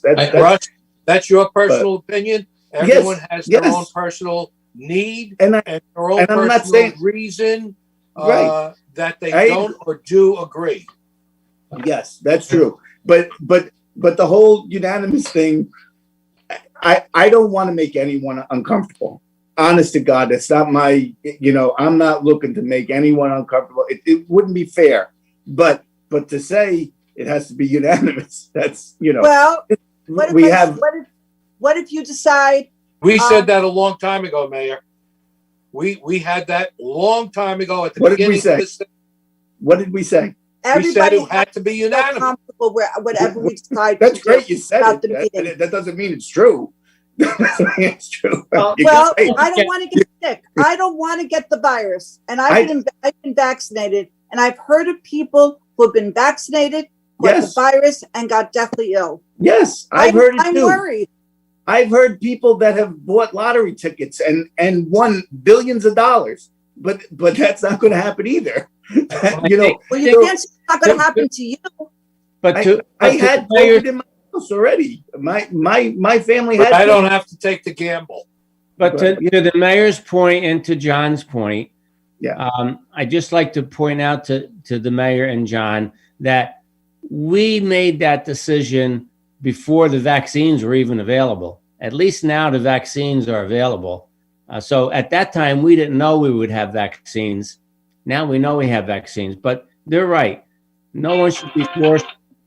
No one should be forced to take the chance of being exposed. I mean, I just gave you a story. I had to go to a family member who passed away last week because he refused to go to the hospital. And when they finally forced him to go to the hospital, he went in, he got COVID and died in 2 days. I'd like to. Vaccinated though, but he wasn't vaccinated though, John. Wasn't vaccinated, but he went to a hospital without COVID. I'd like to, in order to move this thing forward, I'd like to put a motion on the floor that we plan for the first week of June I to object. get. I will not I- attend and going in the council chambers. Wait. No, you need to let me finish. You know, let me finish. Wait, just hang on a second. I'm saying the goal is to have the meetings, whether it's in the senior center or the appropriate facility, that we go back into session the first meeting in June. And what if there's a council person who doesn't want to go in because of health reasons? You're going to make them go on Zoom and be ostracized? Do you? I'm just. Yeah, Nobody's ostracizing anybody. We're trying to just move forward. Senior center, whatever works. First week of June. I think we should talk about this We have next to meeting. say senior center in order to make John and the mayor feel comfortable. Senior center, first week of June. First meeting in June. Mayor and John? Well, according to the bylaws, I don't know if you can make a motion like that tonight and on work session. I'll make it under new business. You can't, you have to put it on for the next meeting, the next. Anytime you bring up business, it's the motion for the next meeting. We could do that, but We got time. if we We got time. agree that the senior center, would the mayor and John be okay with that? Yes, if we could open the windows. Can we open the windows? sure. Sure. That's, yeah. Okay. Sure. And by next meeting, hopefully Rich, Michael, Vinny, and company will have figured out how to Zoom for the public at the senior center. Yes. Can't imagine Well, it's that. we'll try to figure something out that's workable. I The think senior center should be made available for Zoom anyway. I mean, that should be like a secondary location for emergency everything. I think if we have an alternative being the senior center, we should take advantage of that. We're very lucky we have the senior center and we can spread out. Yeah. Thank you. All right, honoring deceased elected officials. Grant? So I had an idea that when Councilman Bialy last or 2 weeks ago, maybe it was, sent an email to us with a really powerful and moving obituary of Frank Tangle. Apologies if I'm pronouncing the last name wrong, or Tangel, whatever. That what we would do, and this is, I think, would be beautiful, and what I've heard now other towns do something similar, would be to fly a flag, a new American flag, in his honor one day at half-mast, in his memory posthumously, declaring, this is Frank Tangel Day, and we would fly the flag at half-mast that day, come up with a little a certificate or a resolution, and send it to his family, thanking him for his service to our town as a councilman. And just to have this as something we would do for any former councilman or woman or mayor or official from Oakland, and just make it a nice tradition. Other towns do have this. This is not something new or unique. I wish I could say I thought I had an original idea, but I didn't. And it was just a good conversation I had with Rich and John and our mayor via email once that obituary came out. So that's just something I wanted to bring to the table for everybody to consider. After Great idea. brought it up, I made some calls to my fellow mayors and my mayors association, and they do a lovely little ceremony where they fold the flag and they present the flag with a nice certificate to the family of the deceased. And you can buy a nice little. I asked Richard today to be prepared to come to the meeting, the cost of what a flag costs, and it's really not that much money. Richard, you had the numbers. The 4 foot by 6 foot flags that we fly run between $40 and $45. And what a couple of flags. My suggestion is that we also purchase a little case for it to present the flag to the family, and they do sell them as well, and they're very cheap. If possible, we would like both the flag and the case to be made in the United States. But yes, well, of course. Well, it's American flag. Let's put the restriction on it. Made in the United States. American flag. It's American flag. It should be made here. Well, good luck with that. I was in the store the other day and I was looking. The pole that I have in front of my house is pretty rusty, and it doesn't really stay. Sometimes when it gets windy, it disconnects. And on the boxes, they were all made not in the United States. But that's the pole. What about the flag itself? I was just looking at those poles, which was disappointing for me. I wouldn't want an American flag touching a non-American flag. Yeah, but I would only hope that an American flag would be made in America. We digress. Apologize. American flags made around the world, but I believe that there are still a couple of flag manufacturers that are made in the USA. Well, there's a big one in Roseland, New Jersey, from what I remember. I think I toured it as a kid. There's one in and in Clifton. In Clifton. There's one in Clifton. USA Clifton flag, right? Apollo flag. Right. You see it when you go to the Parkway. Yeah. I went there as a Cub Scout. How does everybody feel about Gates. I agree. I think it's a great idea. I think the idea. So it'd be okay. So we'll put that in as a resolution, or is it an ordinance? Or what, Brian? Resolution, I would think. Brian, you're on mute. If we're going to Spend do my it life on a saying you're regular on mute. if you are going to do it on a regular basis and establish a policy, you should probably do it by ordinance. If you're doing it in this instance, do it by a resolution. So then can you, do you all agree that maybe at the next meeting we can introduce an ordinance on this? Yep. Yes. Yes. And we'll direct Brian to draft something for us? Yes. Thank you, Brian. Agreed. Thank you. All right, new business. I have new business. Speaking about meetings, in the past, many years Yeah, you're ago, frozen. actually a couple of decades ago, I'll say, and other towns do this. In the summer, they try, instead of having in July and August, instead of having 2 meetings each month, they have a little bit longer and add the agenda and have 1 meeting per month. So I wanted to throw that out to everybody. On what you think. Your speech, what you just said was frozen. I'm sorry. Would you repeat it, please? Oh, you couldn't hear me? No, it was frozen. I'm sorry. I'm saying that many years ago, and I said a few decades ago, and other towns in the area, I've talked to a couple of mayors, and in the summer, instead of having the 2 meetings in July and 2 meetings in August, they have 1 meeting in July and 1 meeting in August, because a lot of people travel and it will help with their vacation plans. And so I want to know what everybody thinks about that. There's just one problem I see with it, and I think we've discussed it once before. If you have 1 meeting and someone submits a bill a day late, it's 2 months before they get paid. Richard, I think we discussed it. Could that possibly happen? Well, the longest it would be essentially is 1 month. Probably 5-6 weeks, because there's like a week lead time. So yeah, 5 weeks they would be waiting. If there's anything that runs afoul of the prompt payment law, with like construction contracts and the like, we have authority to do checks outside the meeting to comply with that law. Same thing with permits and the like. For routine transactions, yeah, vendors would, over the summer, vendors would wait essentially an extra couple weeks to receive payment. Well, Okay, I just thought I'd mention it. just, I mean, we could meet via Zoom and we could be in China. We could be in Honolulu. That is correct. The And Caribbean. so I don't think it's an issue anymore. Okay. I That's think what we're that going in person. But if we go in person, it is an issue. we have a yearly reorganization meeting when we do our calendar. We bring it up every now and every other year. I think it's more appropriate to be discussed at the beginning of the new year. I am bringing it up. You're perfectly fine to do it then too. I am bringing it up now because summer is coming. People go on vacations.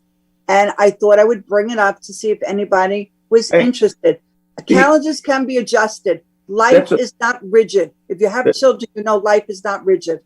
The different boards and councils that I've been on, we've always scheduled it regular. And then when we got there, we said, oh, there's not much going on. Can we drop the first meeting and then drop the next meeting, whatever. And we adjust it as we go. I mean, to say it, because there might be a lot of business going on, and we might say, oh, we have to do this. Listen, I'm happy to do one meeting a month, in the summer. That's great.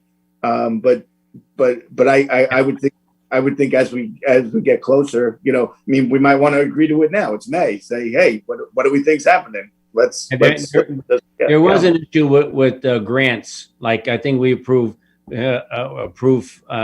submitting a grant at the council meeting tonight. The deadline is the 14th. So if we didn't meet tonight. That's a good point. And Michael is finding more and more grants. I just saw an email about one today. I can tell you we could always schedule a meeting for that specific purpose, on relatively short notice.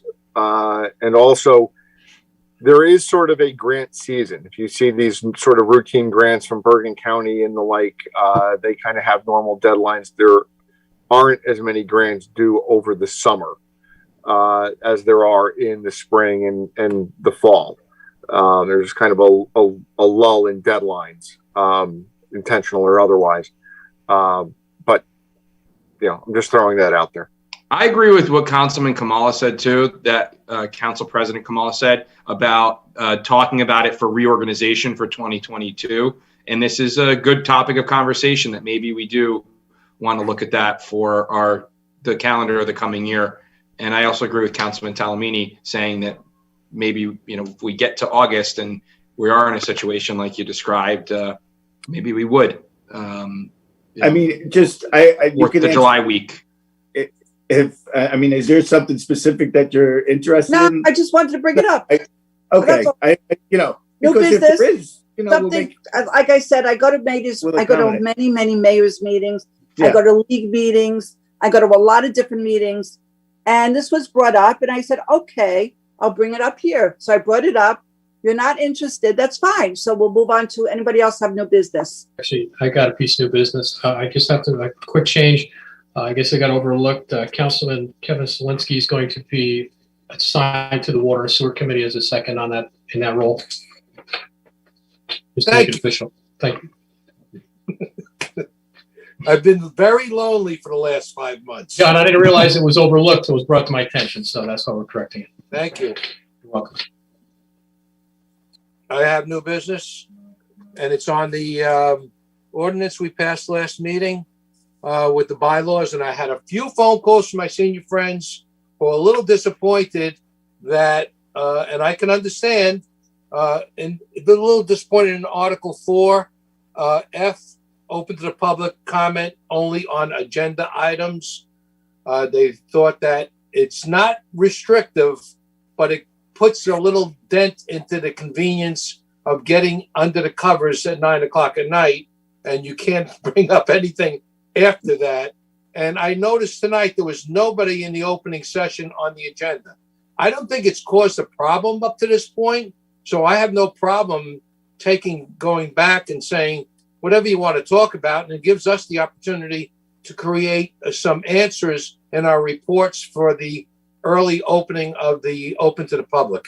So I was just wondering to see if we could possibly make a motion to just go back to open to the public without any restrictions.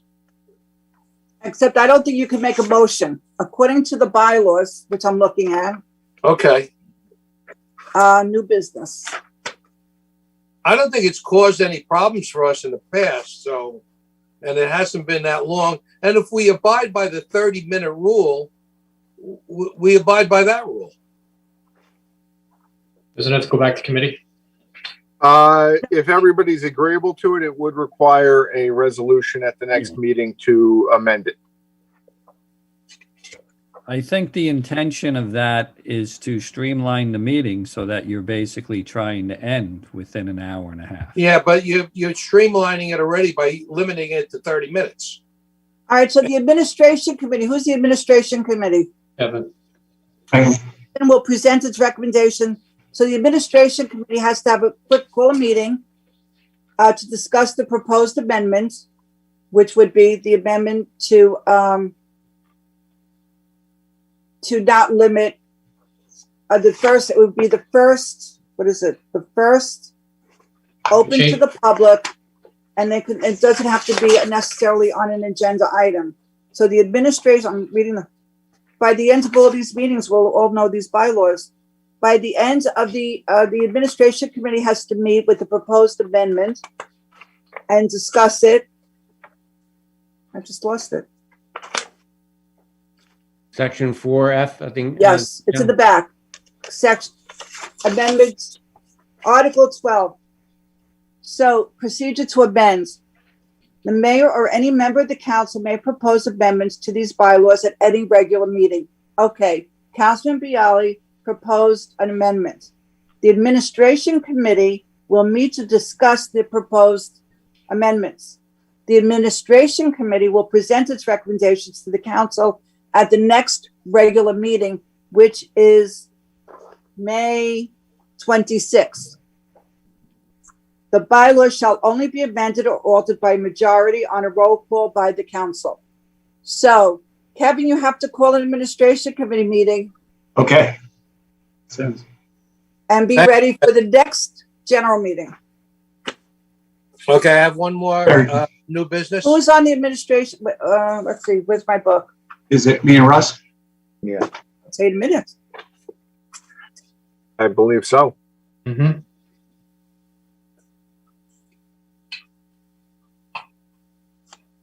All right, I'll have Kathy reach out to everybody tomorrow. Sorry, took so long. Thanks, John. I needed another meeting. We're doing it in the middle of the day. I'm trying to appease and make my senior friends feel like they're wanted yet. I have one more open to new business, and that is I received a phone call from a former mayor from Northwest Bergen County, and he's on an environmental group that is trying to protect the Northwest Bergen area and areas in the Passaic Valley from a proposal to put that Tennessee pipeline is proposing to put into two places, Wantage and another in West Milford, which is real close to us. But what they're planning to do is utilize and this is methane gas. This is gas. This is not liquid gas. This is gas. And they're proposing to put a construction of a 19,000 horsepower gas compression station at 960 Burnt Road, Meadow Road in West Milford, and a 20,000 horsepower compressor that will be more than triple the size of the existing compression system on 164 Libertyville Road in Wantage Township in Sussex County. And the problem is they want to push more methane, propane, whatever it is, through these pipes. And the issue is the pipes they're pushing it through are 65 years old. And what happens when you increase any flaws in that pipe. And for a 65-year-old pipe to be put under pressure, triple and 7 times the size of the compressors that were normally used, they were wondering if we could get on board with several other Bergen towns already that have passed resolutions to be sent to the governor to have him exercise some power and control over. And just tell you the truth, none of this gas is from New Jersey. This gas is going to Rockland County. So it's not even in New Jersey, but they want to use New Jersey passageway to get their gas pipelines re-energized with these monster compressors. I'm just wondering if we would be amenable if I gave Rich the resolution, if we can take this resolution and run with it and have it sent down to Trenton to protect the environment. Didn't we pass one of these? We had the Pilgrim pipeline. We had This is the Tennessee pipeline. Yeah, this is yeah. This Okay. is not that was liquid gas, Russ. Yeah. This is and the problem with this, you don't know when it's leaking unless you drop a match on the ground and the ground goes on fire. Then you know you got a leak.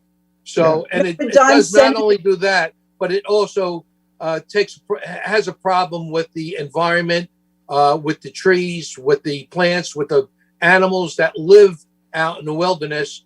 If methane and gasoline is permeating the ground, it's going to have a detrimental effect, and you won't know about it for a long time. That's the problem. Russ, remember Don Senna used to come to every meeting?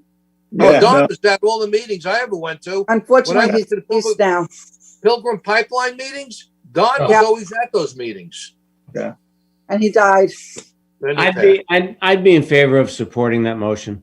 Okay, I'll get this. I'll send the draft to the entire council so you can read it, and I'll send it off to Rich so he can prepare it. Okay, great. And Thank you, guys. Anybody else have new business? Old business. Old business.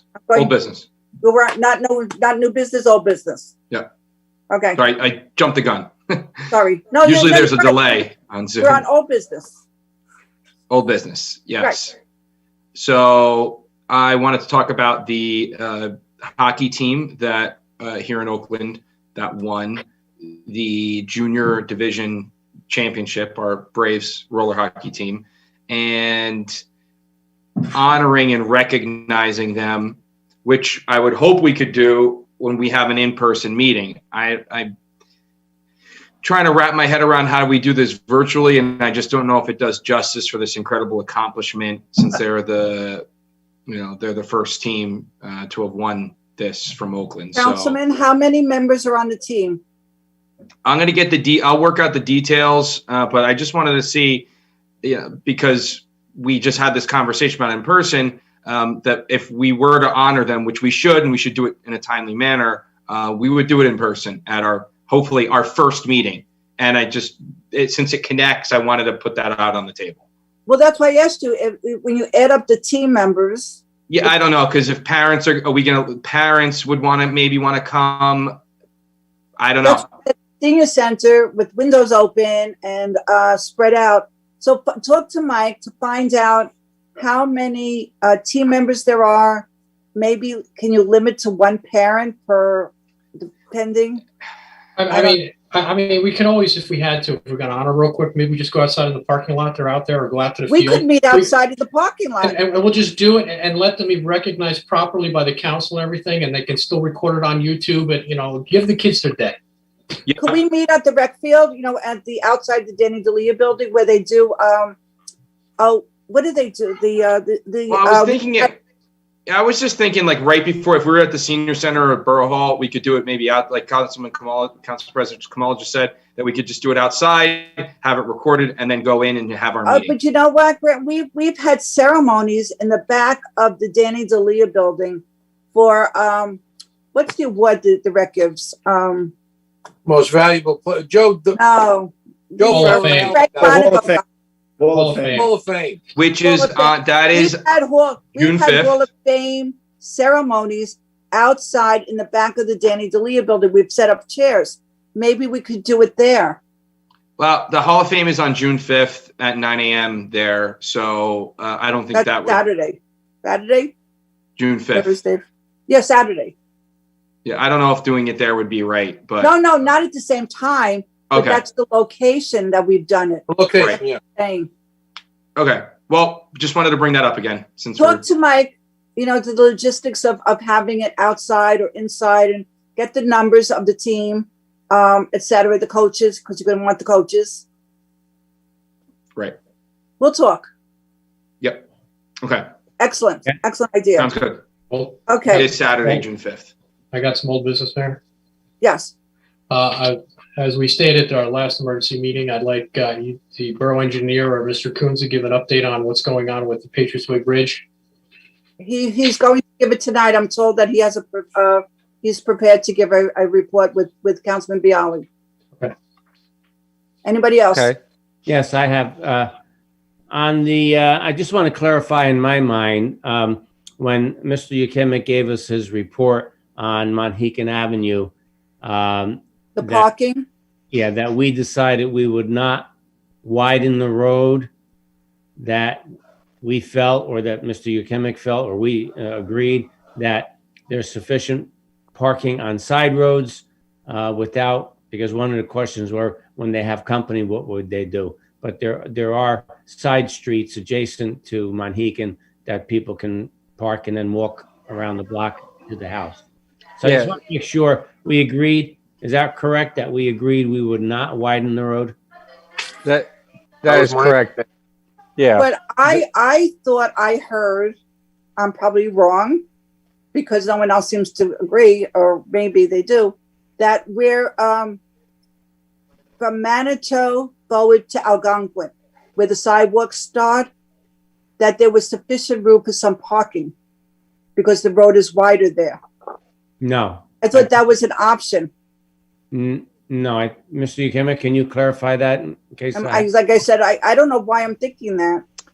No, those locations are not wider. They have curbing, they have sidewalk. I would call them better developed than the section closer to Manitou. And another component of the lots as you get towards Algonquin is that the lots are much bigger and the driveways are much longer, and there's capability for much more off-street parking.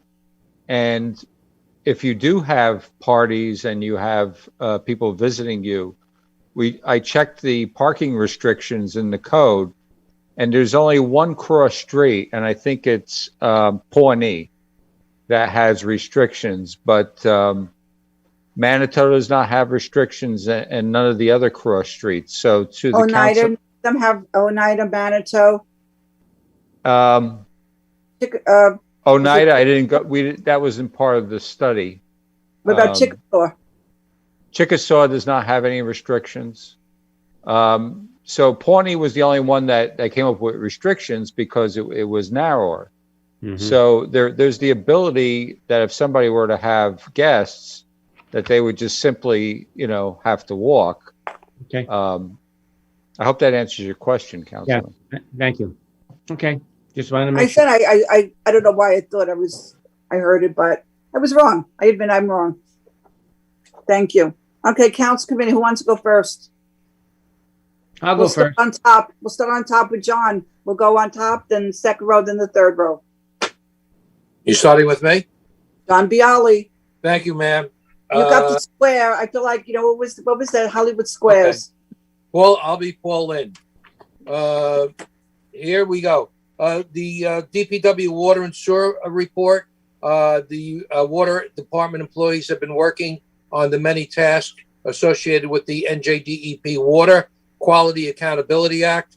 Residents will notice water technicians repairing, inspecting, testing, and flushing approximately 550 borough-owned fire hydrants. Other tasks include locating, inspecting, and exercising mainline valves with a multitude of annual distribution system maintenance and inspection requirements. This work will continue through early November and will in no way affect the quality or cause a disruption in any services. On the bigger projects, the Rampo Valley Road pedestrian improvement, that's the sidewalk going from downtown north up towards the Rampo River Reserve.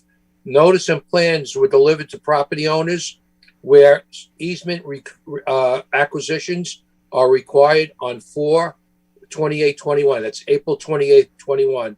Out of 6 owners, Boswell has received 2 endorsements and 1 request for a meeting at a location.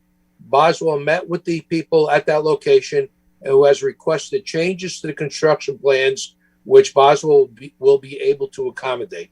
Boswell revising plans accordingly.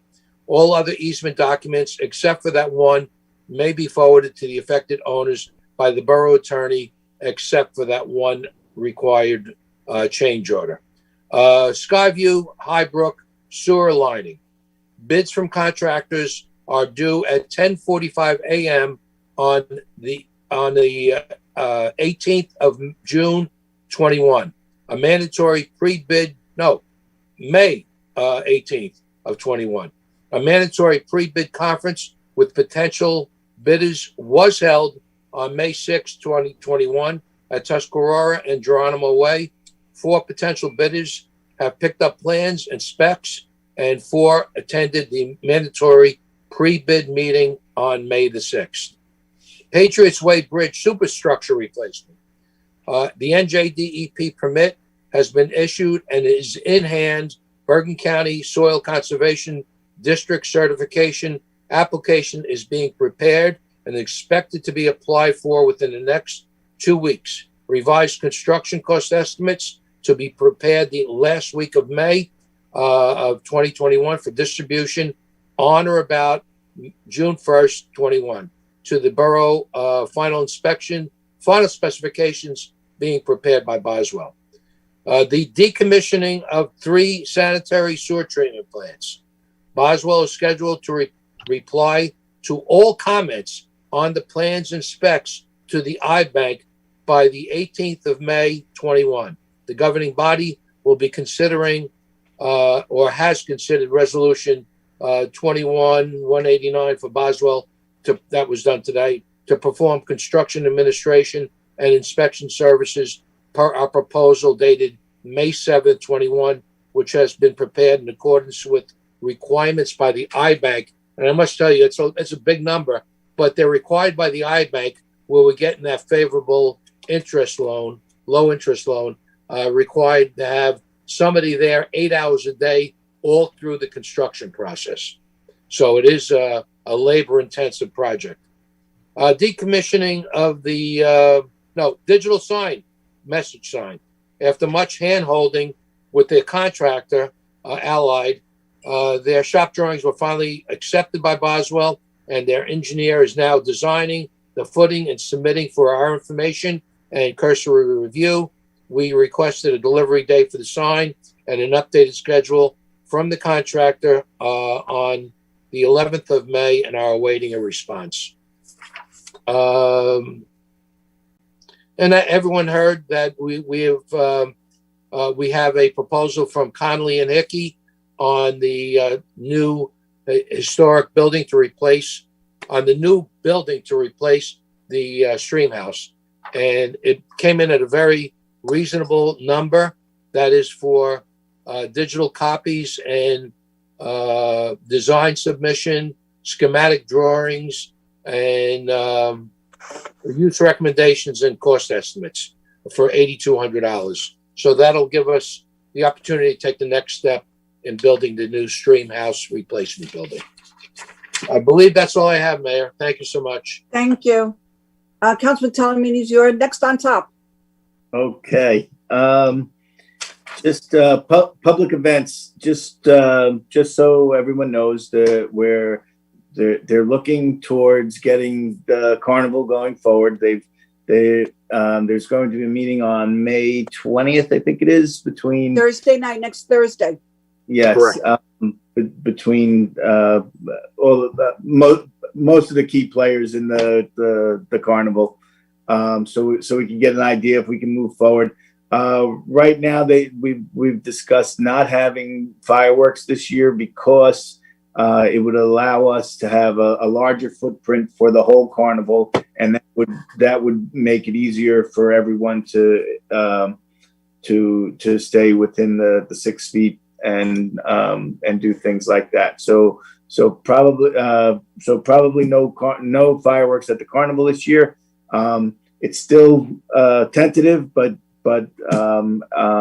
as long as the council is in agreement that we should try and move forward, I think that's a great thing. The more activities we have like this, the better everyone will feel.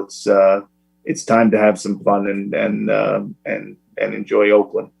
And then the schools are opening up full time May 17th. So they have all their restrictions and whatever. Everyone's gotten their email sent to them, and I won't go into it. You guys are in contact with your schools. You know what they're requiring from you. And then also I participated in a survey for the superintendent. The schools reached out to me to just ask me some questions of what I think the new superintendent for the high school should be. What was my opinion, and so they're moving forward with that. And finance, you saw the bonding and everything that we've been doing, and just thank you again to Rich and Dave and everyone involved in the finance department. There's a lot that goes into the running of this town, and it really, they don't get half the credit that they deserve. So thank you to them, and just congratulations to Ryan and for the dog park. I was unable to attend, but I was so proud of Ryan. He put so much work, time, and effort into this, and it's hard work, and he's a great guy, Ryan, and just so happy that we have something in our town like this. Thank you, Ryan. And that's it, Mayor. Councilman, I also spoke to the company that's the searching for the superintendent. I thought they reached out to various people in the 3 towns. Oh, excuse me. Oh, excuse me. I'm sneezing. But bless. Thank you. This is the first time that's ever happened. So I commend the school board for telling them to reach out to the 3 towns to see what we thought about a superintendent. Yeah, that's nice. The firm seems very well organized and thorough, and so I was impressed by them. So I'm sure they'll do a good job in helping select the new superintendent. Thank you. All right, Councilman Slazinski, you're next on top. Thank you, Mayor. As I mentioned last meeting, the tent at the library was installed on May 1st. It's on the back patio. The tent's going to be in place until about mid-August. The public is encouraged to contact the library should they like to use this space, just as though it was a meeting room inside the library. Also, planning for summer reading programs is ongoing, so folks should stay tuned for updates. Of course, these will be subject to the state of the health crisis. So that's it from the library. And don't forget your administration meeting. And that's right. Can't wait for that. Okay. Second row, Councilman Kamala. Thank you, Mayor. The only thing I have is just green team real quick. I think you mentioned it, but I just want to put a sharper point on it. Styrofoam collection drive is going to be taking place in Oakland on Sunday, May 16th, 2021. The rain date is May 23rd, 2021. It goes from 10 a.m. to 1 p.m. or till the truck is full. And the most important piece here is the first hour is for Oakland residents only. After the first hour, then it's open for the rest of the county for recycling. Also, I did attend the dog park opening, and then just like Russ said, I mean, it was hats off to you, Ryan. I mean, it was a 12-year slog to get there, but I mean, it really opened up a beautiful kind of a jewel in the park when you first come in, and the dog park is beautiful. We have a park meeting next week. We got a planning board meeting tomorrow, and that's all I have, Mayor. Thank you. Thank you. Councilman Vinek. Thank you, Mayor. DPW yard waste reminder: if you're biodegradable, you have to put them in biodegradable bags. They need to be 4 feet in length and cannot weigh more than 50 pounds. Otherwise, and put curbside. Otherwise, the yard waste collector is not going to pick them up. So when people wonder why their yard waste wasn't picked up, it's one of those reasons. So just be aware of that and be sure to make sure you properly store your yard waste. 650 potholes were replaced this year. So if you have a pothole, I myself reported a number, 201-337-8104. You fill out a service request on the Borough website, and you can report a pothole, get a pothole fixed, and everyone who drives our roads will thank you for that. There is currently employment available. Department of Public Works is seeking applications for full-time and seasonal labor positions. So the necessary information along with job descriptions is available on the Borough website. Applications are due by the end of the day on Friday, June 4th. That's coming up very soon. So if you're interested in this type of work, that type of a job, please go online and apply. Shade Tree Commission is still looking for two new members. I don't know if it was reported on last meeting, but we had a success. I know we talked about Arbor Day, but I missed a meeting in between. But there was a lot of great planting that was done, and planting continues to go forward. I want to thank everybody in the community who planted trees and celebrated and recognized Arbor Day this year. The ordinance is something that we do need to discuss, that was presented on by Peter Keycott a few meetings back, and the revisions, they didn't seem like the council liked with the current proposed ordinance, so that is something that is ongoing.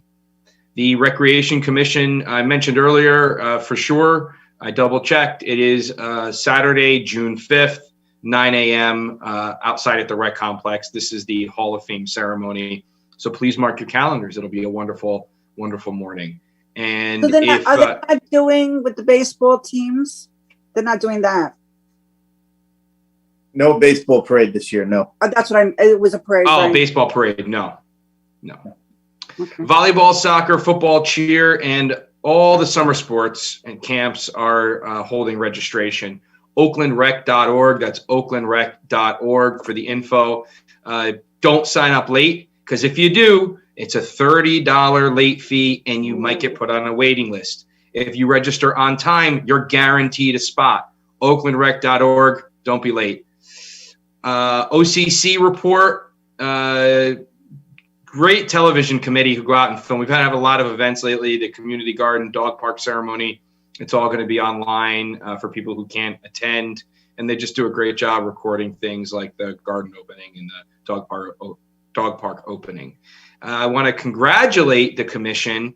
Was this mentioned last meeting? The award? Well, please, everybody give me a drum roll. No.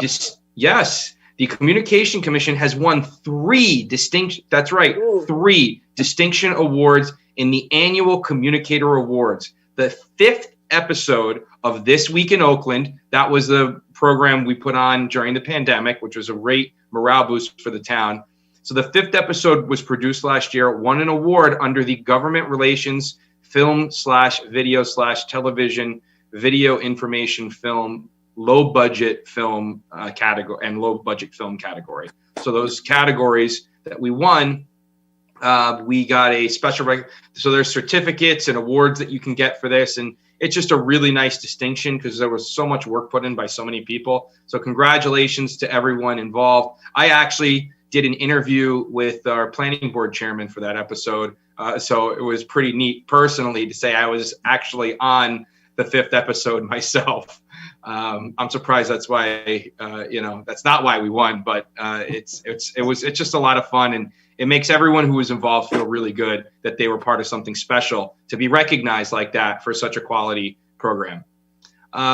Just want to mention as well that we have been receiving music for our bulletin board. So this was a new program laid out about 5 months ago that original compositions for local musicians can submit and have their music aired. And we've been getting submissions. It was slow as first. So if you have it, you're not the only one now. We only had one person submitting for a while, but it's a really positive thing for local artists to have their work featured. So with that, I just want to thank everybody who was involved in making the dream of the dog park come true. I didn't get to stay for the entire ceremony because it was raining, kids crying in the minivan, but the speeches were beautiful. The presentation was beautiful. Congratulations, Ryan. I know you're watching from the control room. I was very touched and very moved, as was everybody there. It truly is a dream come true, that dog park. Congratulations to you and your entire family. And lastly, this is National Nurses Week and Police Week. So I want to thank all of our nurses for the work they do, especially during this trying year in pandemic, and all our police officers. May they have a happy Police Week. Thank you, Mayor. And we're very lucky with our police department. Thank you. Last but not least, so he told us he has a very big report. It pales in comparison to the ones we've heard so far. Oh, okay. Guilty. But anyway, thank you, Mayor. And my screen has been freezing every 4 or 5 minutes, so hopefully it doesn't freeze during my presentation. Pat, you got to close your refrigerator door. What? Pat has to close his refrigerator door. It's a dad joke. I never heard that. That is a dad joke. His screen Big is time. freezing. Oh, Anyway. oh. Very good, John. You're quicker than me. But anyway, very, very, very important, very dear to my heart. I always make this announcement every year. Hazardous waste collection this Saturday, May 15th at Camp Gaw. Bring your old oil, any pesticides, herbicides, gasoline, fluorescent bulbs. Get there early. I'm sorry, Jen? Paint. Paint, yes, old paint, yes, very important, old paint. Get there early. It starts at 9 o'clock. Get there early because the line does get long. Yes, it does. I've been there a couple times and it does get very long. So don't forget, very, very important. Saturday, May 15th, Camp Gaw, 9 a.m. I know we've all been congratulating Ryan, and unfortunately, my family was celebrating Mother's Day that day, so I wasn't able to make it. But the point I want to make is, if ever anyone has an idea of what they want to do and someone says to you it can't be done, talk to Ryan. Ryan has been at this for several years, and he did get it done. So congratulations to Ryan in memory of his mom. So I have from the police department. On May 5th, 2021, 3 Oakland residents had packages stolen from their front porch. The Detective Bureau was provided security camera footage from the residents in the area. They are using this footage as well as other information and evidence from similar thefts from surrounding towns to help with the investigation. If any resident can help by providing further information, please contact the police department at 201-337-6171. And Chief Sanzari also provided for me ways to protect your packages. And it comes like this, and The first one is use smart package lockers to lock up packages such as the Amazon locker. Post office, pick up your packages at a local post office or mail carrier store location. Cameras, install a smart security camera at your front door. Here's an important one. Request a signature delivery option so that you can ensure delivery. This might take a little bit longer to get the package, but it's a way to secure your packages. And request a specific time and date when you will be home to accept packages. So a lot of companies will ask you what's a convenient time, and tell them something convenient that you'll be there to accept the package. From the Senior Citizen Center, there are no changes or new dates, updates from the Senior Center at this meeting. However, we would like to share the following information. Our Tuesday Fit for Life program at 1 p.m. and our Thursday Chair Zumba at 10 a.m. have resumed outdoors at the Senior Center patio. The Senior Center will be holding a bingo day on Thursday, May 20th at 1 p.m. Those interested in attending will need to register in advance by calling the office at 201-405-7731 or register in person. Save the date for our first outdoor socially distanced barbecue on Tuesday, June 22nd. Food and live entertainment will be provided. More information is available in the Senior Center newsletter with a flyer available soon. Cost is $12 per person. Registration will open June 1st. May's Book Club is scheduled Thursday, May 27th. We'll be reading Rise and Shine, Benedict Stone by Phaedra Patrick. If anyone is interested in participating, we'll have a few books left to borrow. The program is offered as a hybrid, both in person and Zoom. The next Board of Health meeting is going to be on May 18th, 5/18/2021. The Environmental Commission, many items have been mentioned already. For instance, the Styrofoam Collection Day, Sunday from 10 to 1. It's being sponsored, I believe, by the Green Team, and the local Boy Scouts will be helping at this also. Important news, the Environmental Commission is applying for a $160,000 grant to help develop trails and low-impact park needs with citizen input.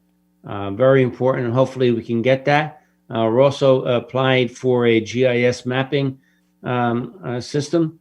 That's Global Information Systems. We'll probably be notified next month whether or not we did get that grant.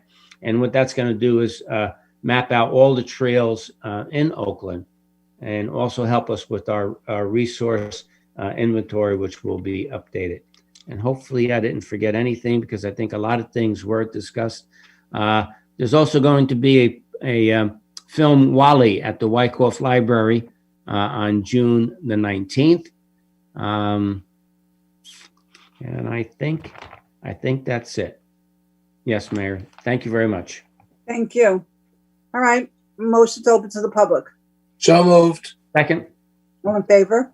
Aye. Aye. Aye.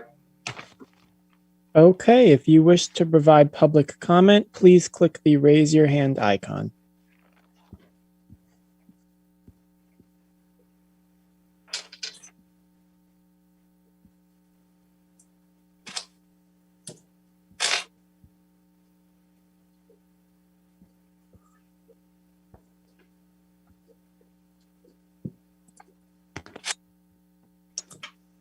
Motion to close? So moved. Second. I guess there wasn't a hand click. Nope. All in favor? Aye. Aye. Bills to be paid. Councilman Salamini. Bills to be paid, $330,195.57. So moved. Second. And everybody read the bills list before you voted, correct? Yes, I Roll did. call. Councilman Bialy, Yes. Councilman Kamala, Yes.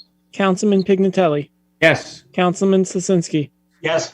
Councilman Van Eck, Yes. Councilman Talamini. Yes. And a motion to close. So moved. Second. All in favor? Aye. Next meeting will be held on Zoom, May 26th, right here on Zoom. Thank you, everyone. Good night and be safe. Thank Okay. you. Good night, everybody. Good night, everyone. Good night.